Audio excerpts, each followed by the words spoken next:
Hello and welcome to the WebCert Global Marketing News Bulletin. I'm Cal O'Connell and here are today's top stories. WeChat is looking set to enter the Chinese search market. Google has announced new tech at its Google I/O conference, and 1 in 3 American online consumers have bought an item after seeing sponsored content.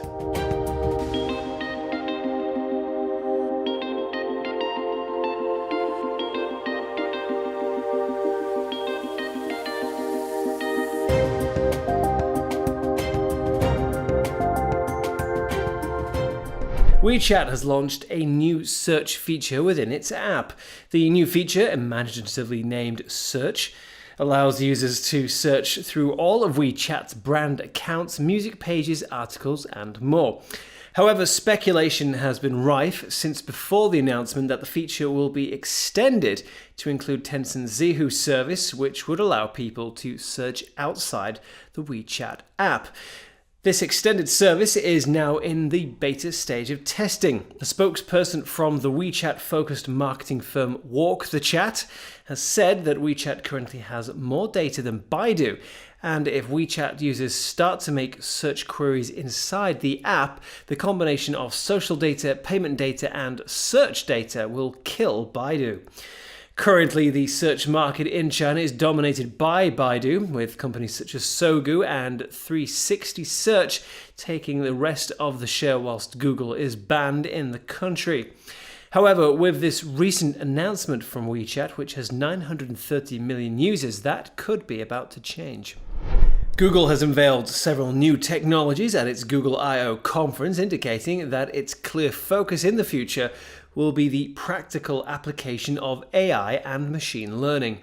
The search engine's annual developer conference in California did not bring much news in the way of new hardware, but technologies such as the new Google Lens were announced. Google Lens uses AI technology to identify separate objects within a camera frame in real time. This will allow the user to point the device to a flower, for example, and be told exactly what it is. Also unveiled at the conference were updates from Google's VR platform Daydream, such as the introduction of a dedicated headset for the technology, with examples of how it could be used in classroom scenarios.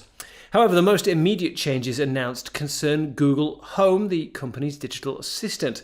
Updates to the system will include the ability to make phone calls, and voice recognition allows different members of the same household to use different accounts. A survey in the US has found that sponsored content had led to purchases from around 1 in 3 online consumers.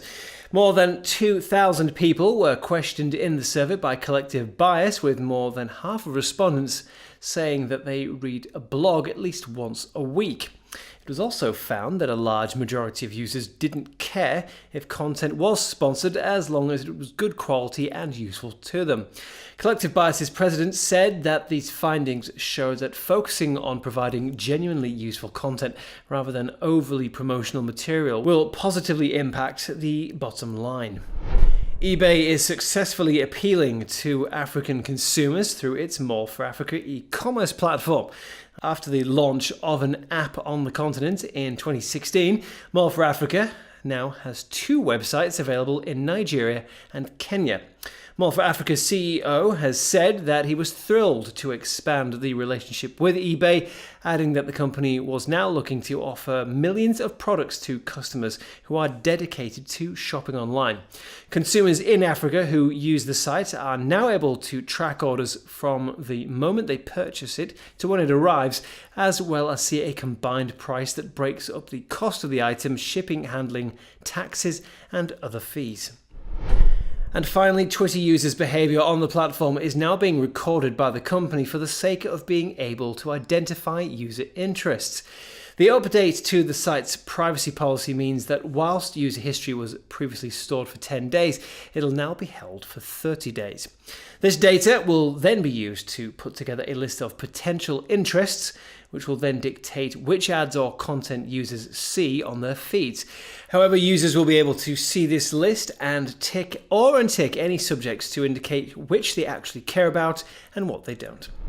And that's all from me today. Thank you for joining us, and be sure to check out our catch-up TV service to access our full database of in-depth interviews with global digital marketing professionals, news, how-to videos, and more.